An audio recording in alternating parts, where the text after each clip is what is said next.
Salli ala nabiyyina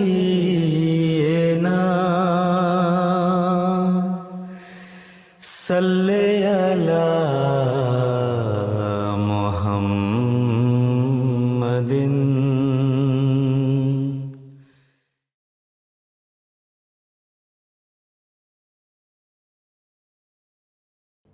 Pada usia ke-25, Hazrat Rasulullah Shallallahu Alaihi Wasallam menikahi seorang janda yang usianya jauh di atas beliau, yakni Hazrat Khadijah yang pada saat itu berusia 40 tahun. Namun, usia bukanlah halangan bagi keduanya. Rasulullah Shallallahu Alaihi Wasallam begitu mencintai Siti Khadijah, begitu pula sebaliknya. Akan tetapi, barangkali banyak di antara kita yang tidak mengetahui sosok Hazrat Khadijah.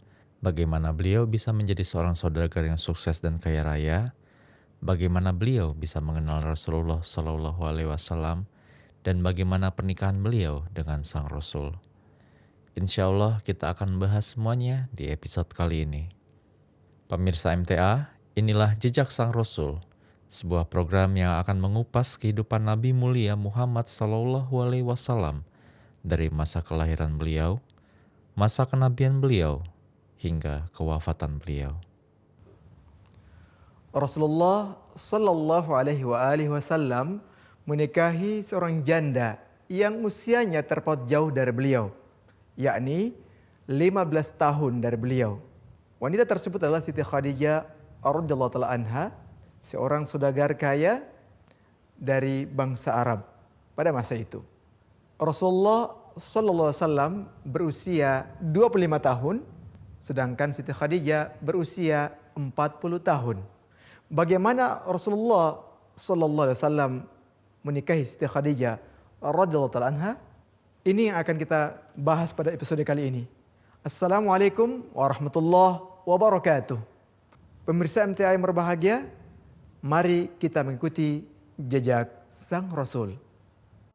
Ya qalbi yazkur Ahmada Aynal huda mufnil ida.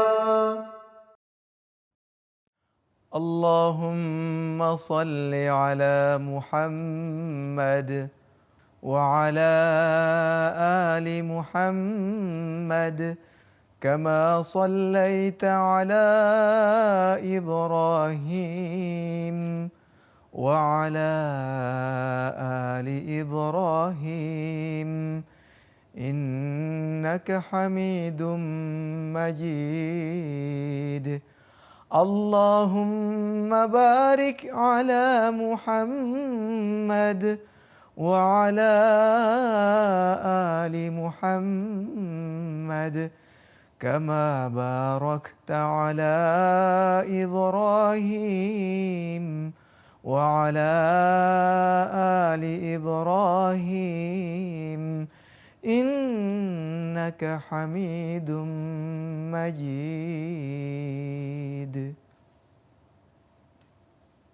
Pada episode yang lalu telah kita bicarakan bagaimana Nabi Sallallahu Alaihi Wasallam beliau berdagang, yakni dagangan beliau yang begitu laris. Kemudian beliau sangat jujur menepati janji beliau sehingga beliau terkenal dengan Al-Amin. Lanjutan kisah itu, beliau pada akhirnya berdagang dengan dagangan yang dimiliki oleh Siti Khadijah. Ada beberapa bagian yang belum kita ceritakan. Dalam riwayat yang lain, pemirsa, Siti Khadijah itu memberikan tawaran gaji 2 anak unta bagi mereka yang membawa dagangannya ke Syam. Dan berita ini sampai kepada paman Nabi SAW, Abu Talib. Dan dari situ Abu Talib pada akhirnya memanggil Nabi SAW waktu masih namanya Muhammad supaya mengikuti saran dari paman beliau, yaitu supaya berdagang dengan gajinya 2 anak unta. Itu yang sudah disediakan. Tetapi Abu Talib berjanji kepada keponakan beliau ini, yakni Muhammad sallallahu alaihi wasallam, bahwa beliau akan menaikkan harganya, menawarkan harganya supaya tidak 2 anak unta tetapi dengan 4. Nah, dengan karunia Allah Subhanahu wa taala pada akhirnya dipenuhi oleh Khadijah. Lalu dibawalah dagangan itu ke Syam didampingi oleh Maisarah. Luar biasa. Telah kita jelaskan pada episode yang lalu bahwa bagaimana hasil dagangan yang dibawa oleh Muhammad SAW, orang-orang tertarik, kejujuran beliau, keahlian beliau dalam berdagang, bagaimana beliau berlaku kepada para pembeli, para pelanggan beliau, sehingga orang tertarik, pemirsa.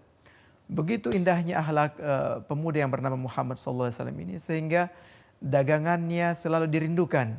Orang-orang yang berjumpa dengan beliau pasti senang melihatnya dan mereka segera ingin membelinya, bahkan menanti-nanti kehadiran beliau.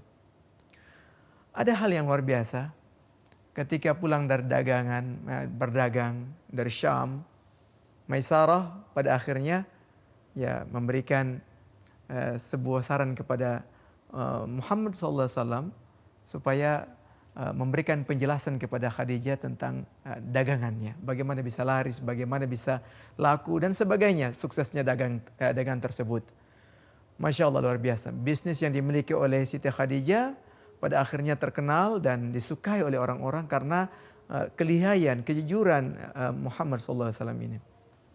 Karena kelihayan dari Muhammad SAW dan beliau jujur dalam membawa dagangan tersebut, orang-orang suka kepada beliau, akhirnya laris semua dagangan beliau dan orang-orang sangat senang.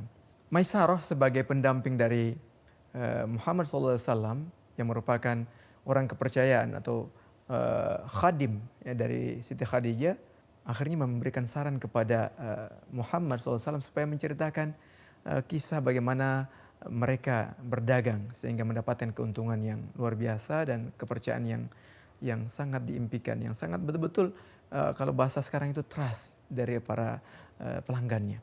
Ini hal yang luar biasa yang jarang dimiliki oleh orang-orang di dunia ini, jarang. Selain dari itu, ketika Muhammad SAW ini pergi berhadapan dengan Khadijah, beliau menjelaskan hal yang memukau Siti Khadijah bukan hanya kejujurannya, bagaimana kelihayan, kepiawaiannya dalam berdagang, tetapi bagaimana beliau menjelaskan dengan struktur kata yang sangat indah. Kalau kita bahasa Indonesia itu bahasa Indonesia yang baik dan benar. Sementara beliau menggunakan bahasa yang sangat bagus sekali. Bahasa Arab yang sangat fusha, yang orang mendengar pun terketuk pintu hatinya. Ternyata bukan keindahannya saja, bukan di dagangannya dan akhlaknya. Kalimat-kalimat tata bahasa beliau yang sangat indah itu ternyata mengetuk pintu hati dari sang saudagar yang begitu kaya raya. Pemirsa, diam-diam Siti Khadijah terperangah bagaimana seorang pemuda ini bisa menjelaskan sesuatu yang sangat sukar dengan begitu hal yang sangat mudah dan indah gaya bahasanya. Pada akhirnya ketika mendengar penjelasan dari Muhammad SAW, Siti Khadijah akhirnya jatuh hati kepada pemuda yang bernama Muhammad ini. Orang yang membawakan dagangan beliau ini selain dari baik, sopan, gaya bahasanya ini pun menyentuh hati. Pada akhirnya beliau, Siti Khadijah memanggil khadim beliau yaitu Maisarah.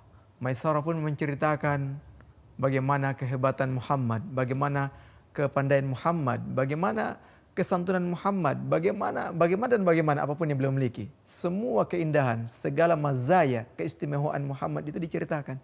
Sehingga perjumpaan pertama bagaimana beliau menguraikan, ternyata itu dikuatkan oleh khadim beliau, yaitu Maisarah tadi. Maisarah itu bukan perempuan ya, seorang laki-laki. Yang harus diketahui Maisarah, pemirsa, Maisarah itu adalah nama seorang khadim laki-laki ya, bukan seorang perempuan. Jadi menjelaskan bagaimana Muhammad berperilaku, bagaimana beliau jujur kepada orang-orang, bagaimana beliau berdagang. Pada akhirnya Siti Khadijah memutuskan menyuruh Maisarah untuk melamar Muhammad SAW. Nah, dalam satu riwayat yang lain disebutkan bahwa bukan Maisarah yang disuruh, tetapi rekan beliau, sahabat beliau yang bernama Nufaisa binti Munya untuk bertanya, untuk mencari tahu tentang Muhammad. Di antara beberapa pertanyaan adalah yang disampaikan oleh Nufaisa ini, disebutkan bahwa apa gerangan yang membuat engkau belum nikah hingga saat ini? Jawaban daripada Muhammad SAW adalah bahwa saya belum siap untuk itu.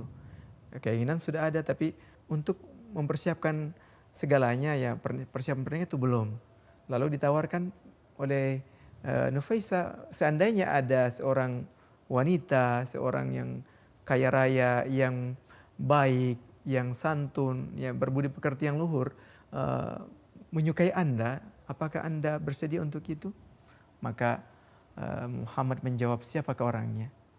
Lalu dijawab Khadijah. Kaget ya pemuda yang bernama Muhammad ini, pemirsa.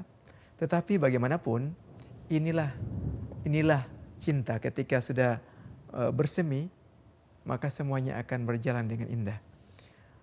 Siti Khadijah pada akhirnya menyampaikan lamarannya, mengajukan lamarannya. Kemudian lamaran ini didiskusikan oleh Muhammad SAW dengan paman beliau, yaitu Abu Thalib. Pemirsa yang berbahagia, terlepas siapa yang menyampaikan lamaran, entah itu adalah Maisarah atau Nufaisah, itu bukan masalah. Yang penting adalah yang faktanya adalah Khadijah lah yang menyampaikan niatnya untuk melamar Muhammad karena saking cintanya ya kepada figur yang betul-betul berkepribadian yang sangat santun dan menarik ini. Akhirnya disetujui oleh paman dan Muhammad SAW sendiri. Dan pada akhirnya mereka menetapkan hari pernikahannya. Pemirsa, berapa maharnya, mas kawinnya? Yaitu 500 dirham. Itu yang digelontorkan oleh pemuda yang bernama Muhammad SAW ini dengan 500 dirham. Kalau masa sekarang ini sangat besar sekali 500 dirham itu. Alhamdulillah. Kemudian pemirsa yang berbahagia, siapa wali nikahnya pada saat itu? Karena Siti Khadijah, ayah beliau sudah wafat. Ya. Siapa ayah beliau? Khuwailid. Khadijah binti Khuwailid bin Asad. Ya, jadi ayah beliau sudah meninggal pada saat perang Fijar. Kita sudah bahas sebelumnya perang Fijar, tapi salah satu yang menjadi yang korban dari pihak Makkah pada saat itu adalah ayah dari Siti Khadijah, ya Siti Khadijah radhiyallahu taala anha, yaitu Khuwailid. Kemudian karena sudah wafat, yang menjadi pendamping atau menjadi walinya adalah paman dari Siti Khadijah yang bernama Amr bin Asad. Akhirnya dilangsungkan pernikahan pada saat itu juga dengan 500 dirham. Kemudian kebahagiaan menyelimuti pasangan yang sangat berbahagia ini. Perlu kita ketahui bahwa wujud yang betul-betul yang menjadi contoh bahwa walaupun tadi beliau katakan bahwa saya belum siap untuk segala urusan pernikahan, tetapi ada wanita yang memberikan lamaran. Kalau terutama untuk para pemuda lajna ya maupun khudam. Nah, di sini ada kepantasan yang harus kita ambil. Bagaimana itu? Muhammad SAW beliau tidak memiliki apa-apa, tapi kekayaan beliau adalah akhlak beliau yang luar biasa, sehingga seorang saudagar kaya pun harus terketuk pintu hatinya dan pada akhirnya melamar diri beliau. Artinya siapa yang paling kaya? Muhammad. Di sini ada pelajaran yang sangat berharga pemirsa, bahwa khudam dan lajna itu sebelum mereka mendapatkan pasangannya, terlebih dahulu mereka memantaskan diri mereka untuk hal itu, untuk menjadi seorang suami atau sebagai seorang istri. Coba kita lihat tadi seorang pemuda yang bernama Muhammad SAW, kekayaan yang beliau miliki adalah akhlak, kejujuran, kemudian tata bahasa, ya penggunaan bahasa yang baik, sehingga akhirnya seorang saudagar kaya harus tertarik kepada beliau. Sehingga saudagar kaya inilah yang melamar beliau. Sebetulnya siapa yang kaya di sini? Muhammad, karena beliau adalah wujud yang dikejar, boleh katakan dikejar menyampaikan lamaran. Ini ada pelajaran bahwa kafa'ah atau kufu itu sendiri tidak seharusnya tidak mengatakan bahwa saya yang paling kaya. Ternyata dari kita lihat di sini ada pelajaran berharga bahwa seorang Muhammad, ya kekayaan yang beliau miliki adalah kekayaan jiwa. Yang dalam sebuah hadis beliau katakan, laisal ghina an kathratil ard walakinnal ghina ghinan nafsi. Bahwa bukanlah kekayaan itu karena banyaknya harta, tetapi kekayaan yang sebenarnya adalah kekayaan jiwa. Dan kekayaan jiwa Muhammad inilah yang telah menarik hati Khadijah. Dan Sebelumnya kita telah bahas Khadijah itu gelarnya Tahirah. Tahirah artinya yang berhati bersih, wanita yang berhati mulia. Sehingga pantaslah ketika beliau melihat Muhammad berakhlak baik, santun, lurus, jujur, maka beliau terketuk. Hati hanya akan sampai kepada hati. Itulah boleh dikatakan wujud ini. Saya belum menceritakan, sedikit ada yang saya poin yang harus. Kenapa Siti Khadijah beliau menolak saudagar kaya ya orang-orang Arab sebelumnya banyak melamar beliau, tapi ditolak oleh beliau. Sebabnya adalah mereka mencintai beliau, mengejar beliau bukan karena hati tetapi karena harta. Dalam pandangan beliau ya, itu disebutkan dalam sejarah hidup Muhammad yang ditulis oleh Muhammad Husain Haikal. Ini penting juga untuk kita ketahui. Oleh karenanya yang sebenarnya untuk memantaskan diri adalah pantaskan hati kita untuk mengetuk pintu hati sang pencari cinta. يا قلبي يذكر أحمدا أين الهدى مفني العدا أعوذ بالله من الشيطان الرجيم ومن آياته أن خلق لكم من أنفسكم أزواجا لتسكنوا إليها وجعل بينكم مودة ورحمة إن في ذلك لآيات لقوم يتفكرون. Artinya, dan dari antara tanda-tandanya ialah bahwa Dia telah menciptakan bagimu jodoh-jodoh dari jenismu sendiri, supaya kamu memperoleh ketenteraman darinya. Dan Dia telah menjadikan di antara kamu kecintaan dan kasih sayang. Sesungguhnya di dalam yang demikian itu ada tanda-tanda bagi kaum yang berfikir. Pemirsa yang berbahagia, ayat yang barusan saya tilawatkan tadi menjelaskan tentang pentingnya pernikahan. Sebab apa? Di sini Allah Ta'ala memberikan pengetahuan kepada kita bahwa di antara tanda-tandanya yaitu Dia menciptakan untuk kita jodoh-jodoh atau pasangan-pasangan. Yang tujuannya adalah litaskunu ilaiha, supaya kalian mendapatkan ketenteraman. Kemudian Allah sebutkan wa ja'ala bainakum mawaddata wa rahmah, dan Dia menjadikan kepada kalian mawaddah wa rahmah, cinta dan kasih sayang. Jadi pernikahan atau perjodohan tadi bertujuan supaya kita mendapatkan kebahagiaan, ketenteraman, cinta dan kasih sayang. Dan Allah menyebutkan di ujung ayat tersebut, inna fi dzalika laayatil liqaumi yatafakkarun. Sesungguhnya dalam hal yang demikian itu sungguh terdapat tanda-tanda bagi kaum yang tafakkur. Dalam nasihat-nasihat yang sering kita dengarkan bahwa disebutkan an-nikahu sunnatul anbiya wa syiarul awliya, bahwa nikah itu adalah sunnahnya para nabi dan syiarnya para wali. Rasulullah bersabda juga bahwa an-nikah min sunnati, nikah itu termasuk dari sunnahku. Bahkan beliau menjelaskan, faman raghiba an sunnati falaysa minni, siapa yang tidak senang dengan sunnahku maka dia bukan dariku. Jadi penting sekali untuk menikah bagi mereka yang sudah menikah, yang sudah siap untuk menikah. Yang sudah siap untuk menikah itu dalam kategori disebut al-ba'ah. Dalam hadis yang lain Nabi bersabda begini, ya ma'asyarasy syabab, wahai para pemuda, man istata'a minkum al-ba'ah, siapa di antara kamu yang sudah al-ba'ah, yang sudah siap untuk menikah, falyatazawwaj, maka hendaklah dia menikah. Fa innahu aghaddu lil basar, karena menikah itu akan menjaga pandangan mata, wa ahsanu lil farj, dan membentengi, ya, menjaga farj kita, kesucian kita. Faman lam yastati', namun barang siapa yang belum bisa, pemirsa ya, fa alaihi bisiyam, maka hendaklah dia berpuasa. Fa innahu lahu wijaun, karena puasa adalah perisai baginya, tameng baginya. Jadi bagi mereka yang ingin mendapatkan tameng, ya nikah segera, terjaga dirinya, kesuciannya, matanya, ya farajnya, itu dengan cara menikah. Oleh karena penting untuk menikah. Nah, tapi penting untuk diketahui, nikah itu ada hal-hal yang harus diperhatikan.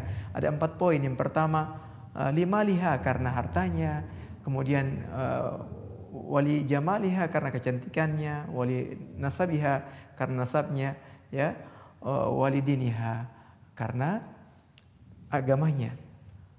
Lalu Rasul bersabda bahwa fazfar, menangkan, ya, bidzatid din, yang memiliki agama, ya, taribat yadaka, kalau begitu nanti kedua tanganmu akan selamat, engkau tidak akan celaka.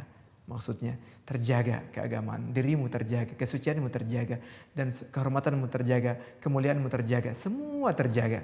Oleh karenanya menikah itu penting, tapi dengan cara-cara yang terpenting. Tadi kita sudah mendengarkan bagaimana Nabi SAW ya menikahi Siti Khadijah karena qalbun, ya, yasilu ila qalbin, hati sampai kepada hati.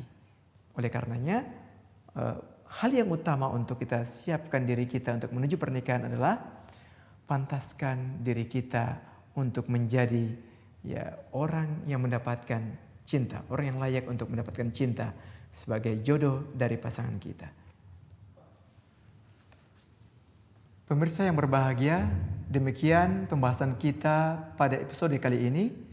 Jangan lupa untuk terus mengikuti jejak Sang Rasul pada episode-episode berikutnya. Assalamualaikum warahmatullahi wabarakatuh.